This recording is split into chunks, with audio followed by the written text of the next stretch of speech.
그 이재명 대통령이 유세 기간 공언했던 대로 아마 청와대가 다시 정비가 되면 그 집무실을 청와대로 옮길 것 같죠, 이재명 대통령이. 근데 이제 김진욱 대변인 청와대 얘기를 좀 해보기 전에 오늘 그 2시에 첫 번째 인사를 발표하면서 이재명 대통령이 뭐라고 했냐면 처음으로 용산 대통령실에 와봤더니 컴퓨터도 없고 필기도구도 없고 사람도 없고 황당무계하다. 청와대 과거 근무하셨었으니까 이게 뭐 어떻게 인수인계가 되는 건데 이재명 대통령이 저런 비판을 하는 거예요? 제가 2017년도에부터 해가지고 한 2년 가까이 청와대에서 행정관으로 근무를 한 경험을 바탕으로 보면 이거는 오늘 대통령께서 말씀하신 내용은 사실 저는 납득하기가 굉장히 어려운 일이다라고 봅니다. 왜냐하면 지금 인수인계서라든지 모든 이 부서의 인수인계를 담당하는 직원들이라든가 이런 부분들이 다 대기를 하고 있다가 오늘 새롭게 그 새 정부에서 임명되어서 오는 사람들에게 이 모든 것들을 정확하게 인수인계를 해주는 것이 이 정부의 연속성을 지키는 입장에서 맞는 겁니다.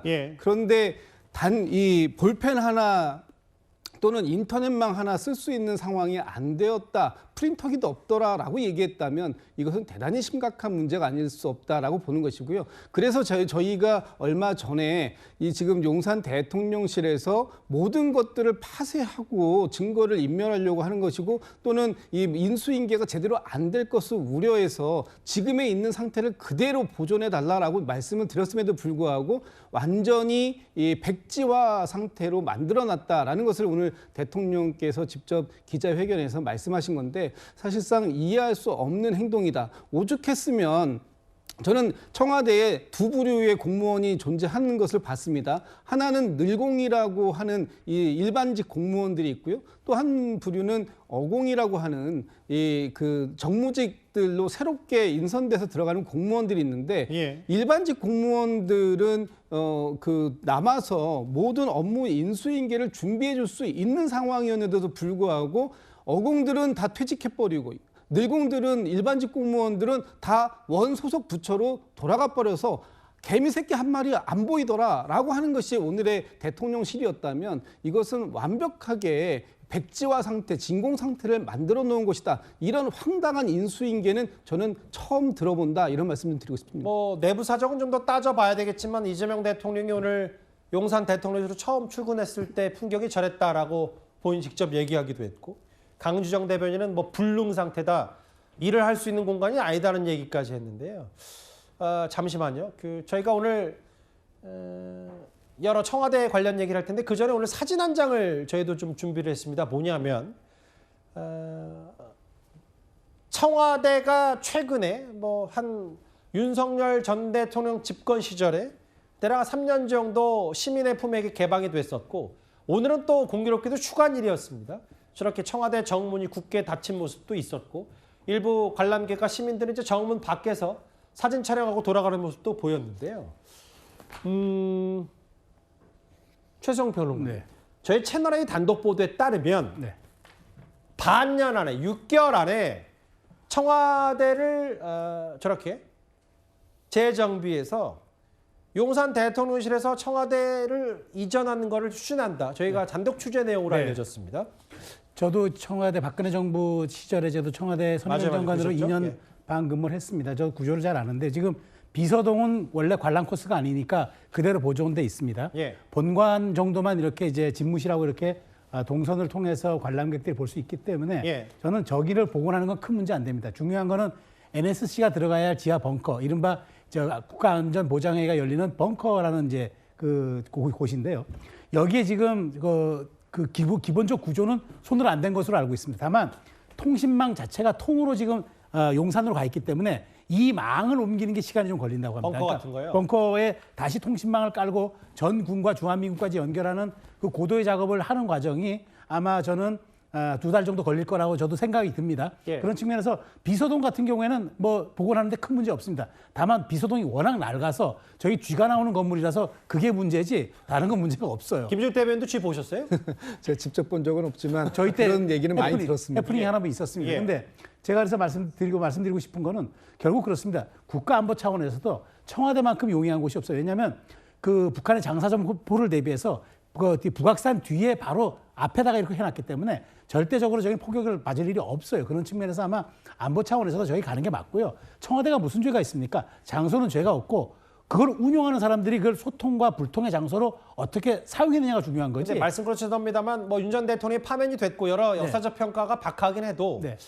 애초에 용산 대통령실로 옮기자는 취지는 뭐 여러 논란도 있었습니다만 그럼에도 소통하고 그렇죠. 국민 품에 다가가겠다는 얘기였기 때문에 네. 사실 그거는 항상 감론을박은 있긴 있었어요. 있었죠. 그러니까 결국 청와대 들어가서 정말 다시 그 청와대에서 일하는 장소가 뭐 무슨 문제입니까? 일하는 사람의 태도와 영향과 의지가 문제인 거지. 예. 그런 측면에서 전 빨리 수리해서 가는 게 저는 뭐 이재명 대통령도 그 후보 시절에 얘기를 했기 때문에 전 그렇게 하는 게 좀 맞다고 생각합니다. 최선 평론가 그럼 화면을 네. 보면서 얘기를 좀 할게. 지금 제 단독 자막 중에 뭐가 있냐면 청와대 영빈관은 사실 윤석열 전 대통령도 마땅한 그 외빈들을 접견할 그렇죠. 데가 없기 네. 때문에 영빈관을 쭉 써왔는데 네. 취임 100일 기자회견을 청와대 영빈관에서 하는 것도 봤다. 제가 지금 제작진한테 그러면 청와대 대략적인 지금 관람 코스 내부 영상을 한번 부탁드려도 될까요? 왜냐하면 아까 최성 평론가 네. 말씀처럼 비서동은 충분히 가서 사는데 지금 벙커 같은 네. 국가안전보장회의 NSC가 문제다. 그러면 저기 이제 관저도 있고 여러 뭐 청와대에 많은 네, 있어요. 부대 시설들이 네, 있는데 네. 그것도 다 각자 네. 다 따로 여기는 쓸 수 있고 없고 이게 지금 많이 갈라져 있는 상태입니까? 그렇죠. 이제 그럼 갈라져 있을 겁니다. 근데 지금 제가 알기로는 본관하고 집무실만 이렇게 동선을 따라서 이동하게끔 관람이 되는 거지. 예. 그다음에 경내 관람을 하는 거지. 그렇죠. 건물 관람은 아니에요. 그렇기 예. 때문에 비서동은 제가 보기에 빨리 낡은 걸 수리하는 게 저는 제가 보기에 문제고 예. 본관이라든가 저 대통령 집무실 같은 경우는 통신망하고 그다음에 보안 시설만 빨리 갖추면 아무 문제 없고. 저기는 관저잖아요, 사실. 그렇죠. 그다음에 지금 저기는 상춘제가 아마 여기가 관저입니다. 거기가 이제 거기 숙소죠. 저희가 저 숙소인데 그다음에 지금 상춘제 같은 경우에는 그거는 뭐 그냥 관람 코스를 중지하면 되는 거니까 제가 보기에 정말 아무 문제 없습니다. 오히려 저는 이것이 다시 돌아간다고 해서 큰 문제가 아니라 실질적으로 저는 뭐 이재명 대통령이 어떤 일을 하겠다는 의지가 중요한 거지 장소에 대해서는 구애받을 필요가 없다고 저는 생각합니다. 그러면은 김진욱 대변인 이게 애초에는 뭐 여러 용산 대통령실에 길지 않게 있다가 청와대를 보수하면 들어가고 애초에 이재명 대통령도 뭐 사실은 그 세종 집무실 얘기를 했는데 일단 그것보다는 청와대에 빨리 들어가겠다는 게 이재명 대통령의 목표인 겁니까? 네, 그렇습니다. 이재명 대통령께서는 이 후보 시절에 3단계의 이전을 말씀하셨는데요. 1단계는 지금의 용산 대통령실을 우선 들어간다.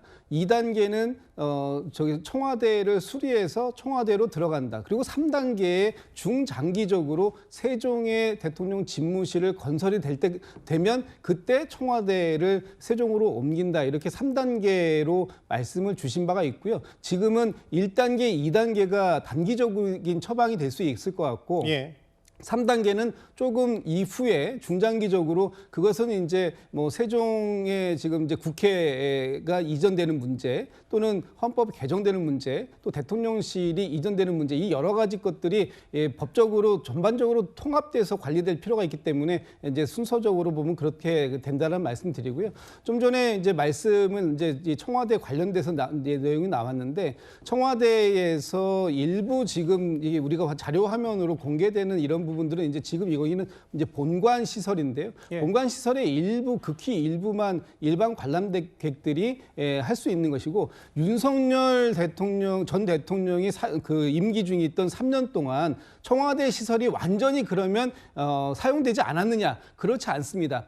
영빈관도 사용이 되었고요. 또 상춘제나 이런 데에서도 여러 가지 맞아요. 이 그렇게 해요. 대통령실에 관련된 행사들을 진행했었기 때문에 그 부분과 관련돼서는 지금은 큰 무리는 없어 보이는데 다만 이 부분에 대해서 또다시 이 그 대통령실을 옮기는 것에 대해서 많은 뭐 비용의 문제라든가 아니면 일반 국민들의 합의 문제라든가 이런 부분을 가지고 또 누가 이제 그 제동을 걸지는 모르겠습니다만 여론조사를 보니까 상당히 높은 60% 이상의 여론들이 빨리 다시 대통령실을 청와대로 여론조사는 옮기는 뭐 것이 아무리 청와대라도 그렇게 예, 그렇습니다. 쉽게 말씀하시면 안 돼요. 예. 죄송합니다. 예. 네, 하여튼 청와대 쪽으로 다시 옮기는 것에 대한 국민들의 지지가 꽤 높은 것으로 확인되고 있다. 이런 말씀 좀 드리고 싶습니다. 최성 평론가님께 질문 하나 더 드릴게요. 그럼 이제 관저는 바로 들어갈 것 같지는 않고 청와대. 네, 여기 그렇죠. 보면 총리 공간을 뭐 보수하거나 인근 안전가옥 아니면 윤 전 대통령의 한남동 관저 얘기가 나오는데 물론 민주당 쪽에서는 당분간에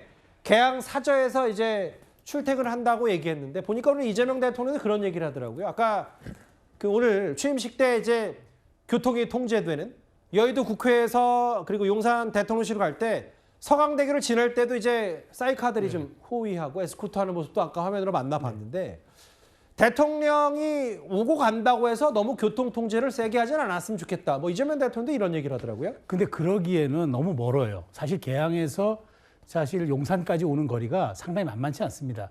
그리고 저도 오늘 동선을 쭉 봤는데 그렇게 이제 불편을 더더군다나 최소화하는 선에서 모터게이트 대형으로 오면은 꽤 시간이 걸릴 수밖에 없어요. 그러면은 과연 이것이 이제 국가 원수고 국군 통수권자가 단 한시도 사실은 지휘부를 비울 수가 없는 상황에서 그것이 온당한가. 그래서 저도 제가 삼청동 인근에 이제 좀 그 상황을 아는데 제가 보기엔 정 한남동 관저가 불편하다고 생각이 된다면은 삼청동 총리공간 지금 비어 있습니다. 거기는 또 보안시설 잘 돼 있어요. 그리고 거기 바로 뒤편에 그리고 이제 비서실장 공간이 있거든요. 비서실장 공간도 일종의 안가 형태로 되어 있기 때문에 굉장히 이것도 보안성이 높습니다. 그러면 거기에서 당분간 출퇴근을 한다면 거리도 매우 짧고 그다음에 청와대 복원한다는 그런 상징성도 같이 동시에 진행될 수 있기 때문에 전 제가 보기에 인천 사저에서 출근하는 거는 정말 이거는 뭐 국력의 낭비일 수도 있다는 생각이 들어서 저는 삼청동 총리 공간을 1순위로 하고 아니면은 바로 뒤편에 있는 비서실장 공간도 최근까지 계속 사용했기 때문에 조금만 더 뭐 이렇게 대통령 거주할 수 있게만 보완한다면 큰 문제가 없을 것으로 생각이 돼서 저는 오히려 청와대로 들어간다는 걸 전제를 한다면 삼청동 총리 공간이 1순위, 그다음에 옆에 비서실장 공간이 2순위라고 저는 추천드리고 싶어요. 지난 3년 동안은 이른바 대한민국의 권력이 용산에서부터 나오는 용산 시대였다면 다시 청와대 시대로 복귀하겠다라는 이재명 대통령의 보관 얘기까지. 청와대 얘기하면 또 김혜경 여사 얘기로 빼놓을 수 없는데요. 장현주 변호사님. 퍼스트레이드하는 게 품으로 있는 존재는 아니지 않냐. 그리고 과거 윤석열 전 대통령은 영분이라는 단어도 시대에 맞지 않다라는 얘기를 해서 뭐 김건희 여사를 모든 언론과 뭐 여러 통칭할 때 영분이라는 표현도 가급적 쓰지 않았습니다만 일단 사실 제2부속실 문제도 김건희 여사 때 많이 화두가 됐었거든요. 윤 전 대통령 기자회견 때도 제2부속실 할 거냐 말 거냐를 두고도 기자들과 질의응답이 있었는데 그러면 이제 청와대로 6개월 안에 복귀를 한다면 제2부속실 설치 이런 것도 이제 그 과거 문재인 정부 때 절차를 그럼 이재명 대통령도 밟아가는 겁니까? 결국 대통령 비서실 직제가 개정되지 않을까라는 생각이 듭니다. 사실 윤석열 전 대통령 정부 시절에 가장 또 큰 리스크 중에 하나가 바로 배우자인 김건희 여사와 관련된 여러 가지 의혹들, 리스크였는데요. 사실 이런 부분은 현재까지도 진행 중인 논란이라고 할 수밖에 없습니다. 그럴 때마다 결국 제2부속실을 다시 설치해야 된다라는 이야기들이 정치권에서 끊임없이 나왔었습니다. 그때라도 그 이야기를 받아들이고 제2부속실을 설치했더라면 그래서 김건희 여사에 대해서 리스크를 조금이라도 관리할 수 있었더라면 윤석열 전 대통령의 파면이라든지 그리고 전 정부의 실패 이런 부분들을 조금은 막아볼 수 있지 않았을까라고 생각하시는 국민들이 계실 것 같습니다. 그만큼 제2부속실이라는 부분은 사실상 윤석열 정부에서 폐지되었지만 지금 사실 현실적으로 필요한 부분이 있다라는 부분에 많은 국민들이 동의하실 거라고 생각합니다. 물론 이 영부인이라는 부분에 있어서 우리가 대통령 선거에서 뽑는 건 대통령이기는 하지만 그래도 분명한 중요한 건 영부인으로서의 역할을 분명히 있는 부분이 있거든요. 특히 뭐 사회적 약자를 보호한다든지 또 봉사를 한다든지 이런 부분에서도 역할을 할 수 있는 것이고 예. 뿐만 아니라 외교적인 부분, 특히 뭐 해외 순방을 간다든지 이런 국제적인 관행에 비추어 보더라도 영부인의 역할은 분명히 있는 것이기 때문에 이 역할을 공식적으로 보좌하고 관리할 제2부속실 설치 반드시 있어야 된다라고 생각이 들고요. 예. 이런 투명한 운영을 통해서 국민적인 신뢰를 얻을 수 있다고 생각합니다. 예. 저는 이 차제에 좀 우리가 여야 합의로 배우자법을 신설했으면 좋겠습니다. 배우자법이요? 대통령 영부이니까 배우자법. 미국은 연방 헌법 105조에 있습니다. 그래서 규정을 해가지고 예. 연방 정부가 이거는 법으로 규정해서 대통령 영부인에게 예산 지원과 인력 지원을 아주 명문화합니다. 그래서 예. 어떤 일을 할 수 있도록 아주 명문화하고 예산을 투여하는 거죠. 그래서 이제 뭐 낸시 레이건 여사 같은 건 마약 퇴치 운동, 미셸 오바마는 이제 말하자면 비만 아동 퇴치 운동에 전념해서 큰 업적을 남겨서 대통령의 국정 그 통치 행위에 보완제 역할을 했습니다. 그리고 프랑스도 2017년 마크롱 대통령이 취임하면서 배우자법을 신설해가지고 딱 대통령 배우자는 역할을 부여합니다. 엘리제 궁의 대통령 궁에 대한 행사 감독, 그다음에 외국 순방, 그다음에 국내외 소통 행사에 관여 이렇게 딱 정해놓고 인력과 모든 지원을 하기 때문에 우리도 앞으로 선진화된 정치 문화가 있는 국가이기 때문에 예. 계속 배우자에 대한 이런 뭐 논란이 있어서 이부속실이 어떤 일 하는 거 하지 말고 아예 국회가 여야 합의로 법을 통과시킨다면 앞으로 우리가 대통령제를 계속 유지한다면 오히려 이것들이 하나의 제도와 법제화를 통해서 국민들에게 오히려 더 신뢰를 줄 수 있는 계기가 되지 않을까 저는 그렇게 한번 추천의 말씀을 드립니다. 뭐 일부 전언에 따르면 뭐 김건희 여사 사례를 뭐 반면교사 삼겠다.